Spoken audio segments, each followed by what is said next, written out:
In front of me is Samsung Galaxy S24, and today I would like to show you how you can delete a password from Google Passwords Manager.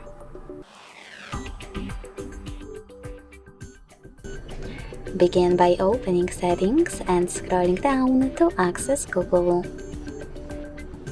Then tap on All Services. Select Autofill, Autofill with Google, and Google Password Manager.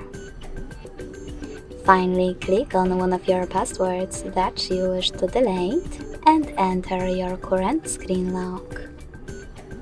Then click on Delete button next to the Edit one and confirm your choice in the pop-up. Thanks so much for watching. If you enjoyed this video, leave a like, comment and subscribe.